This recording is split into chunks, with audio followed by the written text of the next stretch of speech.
Assalamualaikum warahmatullahi wabarakatuh. Halo kawan, perkenalkan nama saya Sahrul Hidayatullah.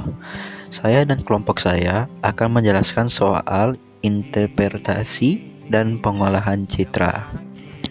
Sebelum masuk materi, saya akan mengenalkan kelompok saya terlebih dahulu, yaitu Aldo Abhaja dan juga Kenny Syarifah. Baiklah kawan, jadi ada 3 materi dalam judul tersebut, yaitu yang pertama, komponen citra dan penginderaan jauh. 2. Langkah-langkah pengolahan citra jauh. Dan terakhir yang ketiga, ciri-ciri objek yang tergambar pada citra.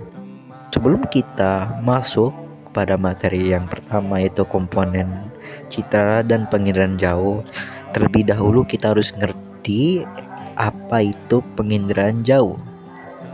Jadi penginderaan jauh adalah ilmu yang berguna untuk mengumpulkan informasi dari objek tanpa harus kontak langsung dengan objek tersebut. Jadi apa itu citra penginderaan jauh? Citra dalam penginderaan jauh merupakan rekaman suatu objek. Citra yang tergambarkan ini dibagi lagi menjadi 2 jenis, yaitu citra foto dan non-foto. Oke, kita akan menjelaskan komponen-komponen penginderaan jauh. Jadi komponennya ada 7. Kita mulai dari yang pertama. Yang pertama itu adalah energi. Energi untuk menghasilkan gambar rekaman objek. Hal pertama yang dibutuhkan adalah sumber energi agar memungkinkan objek direkam oleh sensor. Komponen selanjutnya adalah atmosfer. Jadi atmosfer ini, saat energi ini masuk ke permukaan bumi, itu hanya sebagiannya saja. Hal ini karena ada atmosfer yang menghambat lewat serapan dan pantulan. Lalu komponen selanjutnya yaitu objek. Objek adalah menjadi sasaran atau target dari penginderaan jauh. Objek ini terdiri dari seperti biosfer, litosfer, dan hidrosfer. Nah, komponen keempat yaitu wahana. Komponen ini adalah media atau kendaraan untuk meletakkan sensor agar dapat melakukan perekaman. Umumnya, wahana dari penginderaan jauh adalah pesawat terbang, balon udara, satelit, dan contoh lainnya. Yang kelima itu sensor.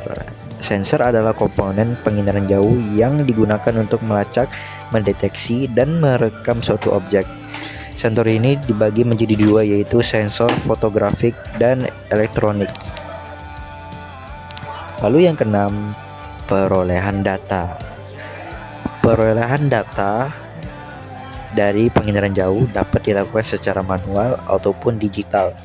Cara manualnya adalah menginterpretasikan foto udara dengan numerik, sedangkan untuk cara digital yaitu memakai proses digital yang dilakukan melalui perangkat komputer. Dan yang ketujuh, penggunaan data.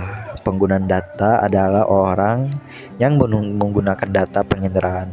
Data ini kemudian dapat dimanfaatkan untuk berbagai bidang. Baik kawan, kita akan menjelaskan citra foto dan non-foto. Yang pertama, citra foto. Citra foto adalah gambaran yang dihasilkan lewat kamera. Output dari citra foto yaitu kris foto. Citra foto menjadi 2, yaitu foto ultraviolet dan foto ortokromatik.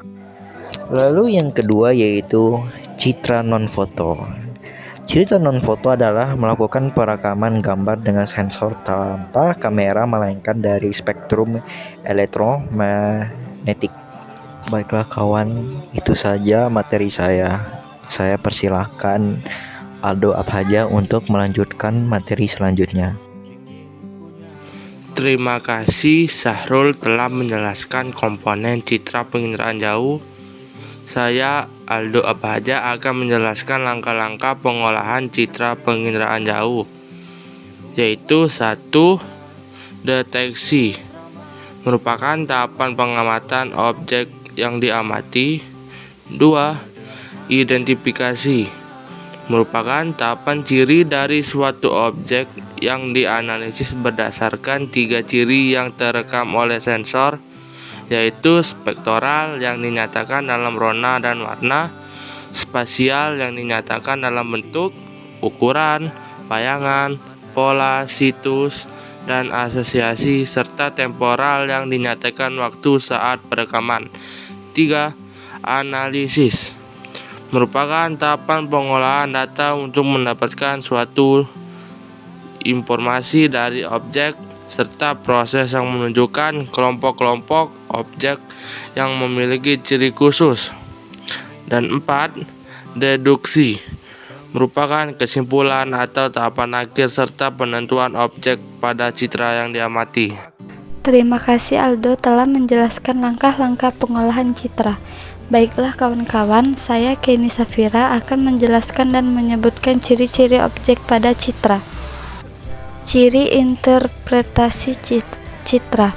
Yang pertama yaitu spektral. Spektral identik sebagai karakteristik tentang kekhasan yang mampu menunjukkan penghitungan dengan dilakukan pada nuansa alam yang letak dengan kegelapan atau kecerahan objek pada citra. Yang kedua, temporal. Temporal merupakan salah satu ciri objek yang sangatlah berkaitan pada ruang waktu terjadinya perekaman ataupun betapa umur tahun adanya objek citra yang dihasilkan. Yang ketiga, berkaitan dengan kondisi ruang dengan memperhatikan serangkaian kondisi dan skema yang telah ada. Terutama sekali hal ini terdapat dalam penghitungan citra foto dan non-foto. Yang keempat yaitu bentuk. Bentuk tersebut diantaranya yaitu 1. Bentuk merupakan unsur interpretasi yang memberikan kerangka suatu objek berupa bentuk luar dan bentuk terperinci. Yang kedua, ukuran meliputi atribut objek berupa jarak, luas, tinggi, kemiringan, dan volume. Yang ketiga, rona menunjukkan fluid patulan objek. Yang keempat, tekstur merupakan frekuensi perubahan rona pada citra. Yang kelima, pola menunjukkan susunan dan ruangan objek pada citra objek. Yang keenam yaitu situs menunjukkan letak atau lokasi umum suatu objek. Baiklah teman-teman, hanya itu yang dapat saya jelaskan mengenai ciri interpretasi citra. Terima kasih telah menonton presentasi kelompok saya. Jika ada salah, mohon maaf. Kita akan lebih diperbaikan ke depannya. Saya akhiri, wassalamualaikum warahmatullahi wabarakatuh.